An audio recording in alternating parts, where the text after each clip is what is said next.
for a long time in football, Rick. They really turned it around after last week's performance. Very brave. Yeah, they, to come out after, our second half performance last week, which was the reason we get so disappointed. When you're down and dejected after games, all of us, is because we know that's in us. That's how I expect us to play every week. Even with so many players out, look how much money in our salary cap is out of our football team, and it's easy to say now after a win, because I wouldn't have said it after a loss, because I'll get criticised for making excuses up. It's not excuses. You look at any football team, you have a look if they've got players out of their spine. We've had 3 players out of our spine for, 4 or 5 games. But we're not whinging about it, we've got to get on with it. But it's always nice to mention it after a win, because it's very difficult for football teams. These boys have done a really good job tonight to turn up here under a lot of pressure, and with the expectation that, as a matter of Brisbane, just run onto the field tonight. But I expect us to play like that every week. Ricky, you've coached this team for 10 years, but that must be one of the great triumphs in your history, in your time here. Given the circumstances, Pete,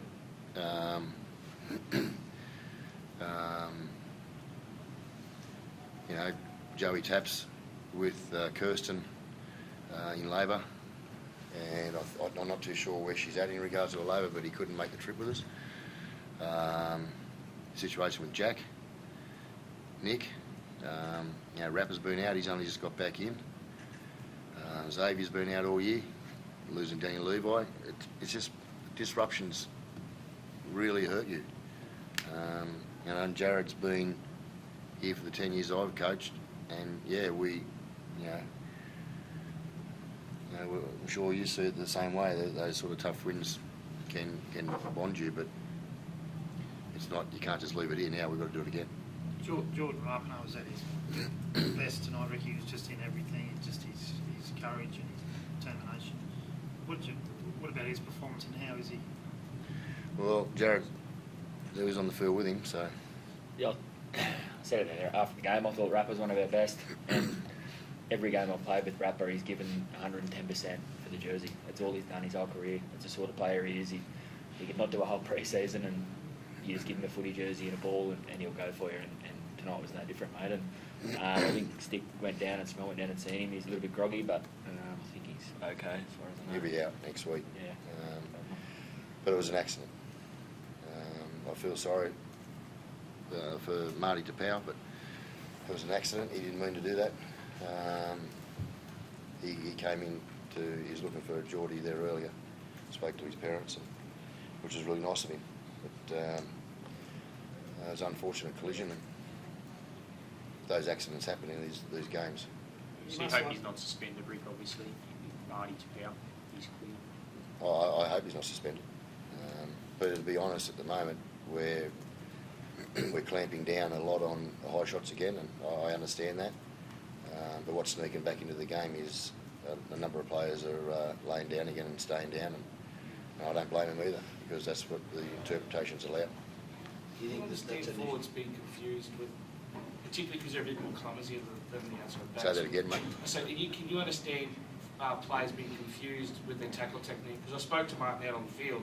He said to me, what am I supposed to do? Tackle upside down? Because the bunker said, well, he's led with his knees because his hands were above him, were in the air. So do you understand as a coach that, you said it was an accident. Do you feel for your players what might happen to you in a game, Rick?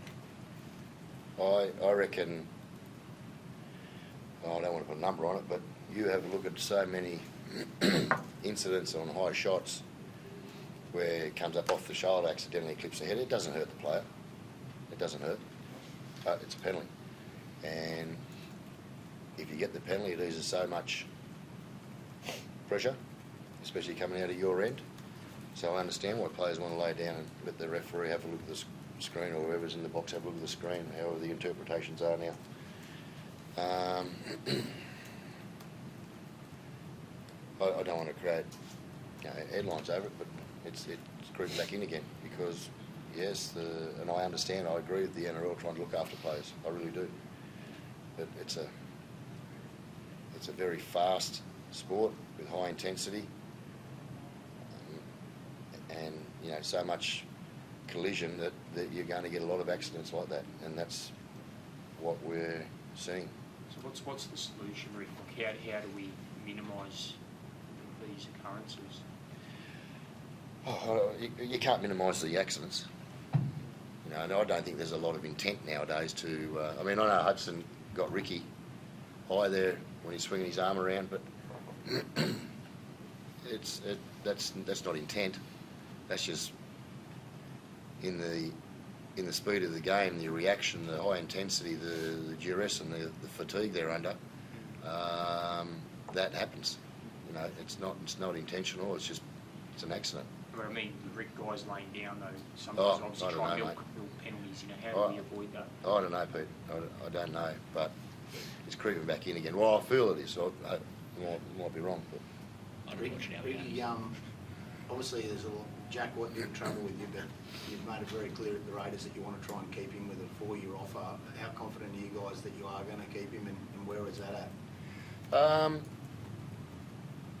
We're doing everything we possibly can to keep Jack.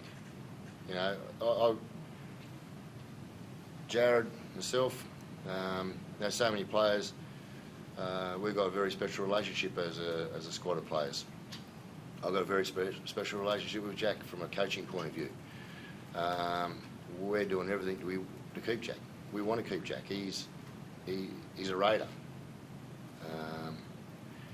But to answer your question honestly, which gets me in a lot of trouble most of the times, but mate, I don't want to lose Jack White in the way we lost Milford as a player to the Broncos years and years ago.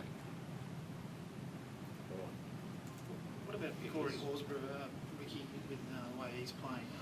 He had his jersey, was nearly torn to shreds half time. Who's that? Corey Horsburgh, the way he tore into the Broncos, and his jersey was almost ripped off. But what's he doing for your team? Tonight he was amazing. Yeah, he played 13 tonight and played massive minutes. He played the first 40. He's got it in him, Corey.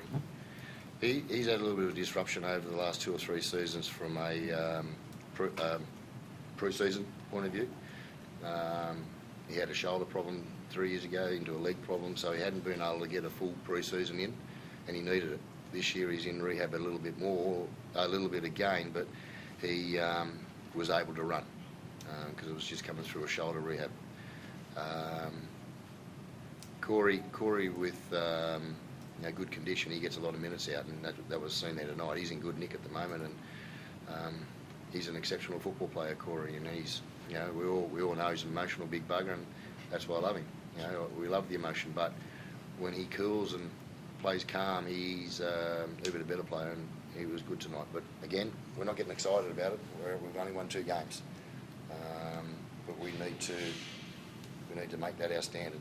Do you think Queensland should look at him, Rick? He's probably got that mentality that's suited for Origin footy, Corey. He has got that. He has got Origin mentality. He's a tough kid, and nothing phases him. And nothing phases him. When he's controlling his emotions, he gets baited all the time. But he's enjoying that now more so than worrying about reacting to it. Just on what you said about Jack White and Ricky, Yep.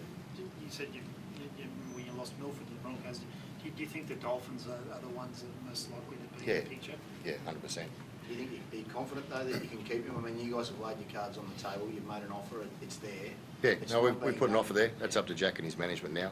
We've done everything we can, but as I say, the way we lost Milford, I don't want to lose him that way because it was disappointing.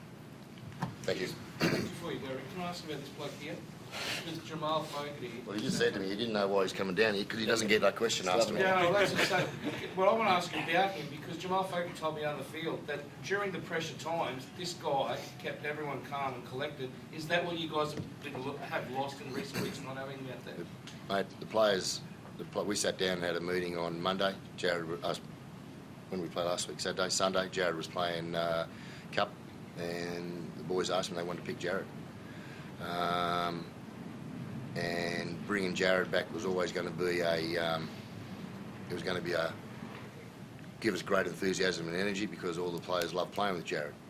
And it's a, for me, it's nothing better to have Jared in the football team playing well. And I would love nothing more for Jared to keep that form up and that consistency up so he gets his 300 mark. And the way he played tonight, I can't see why it can't happen. You must have been thrilled to be back, Jared, and I guess that's a target you want to get to. Yeah, it was awesome. Great to be back. No better stage against a good footy side. At a good stadium. Had a lot of family and friends in it, as everyone did. So it was enjoyed to be back. But it's just next week now. I just got to worry about going again and getting right to go again next week. Thank you. Well done.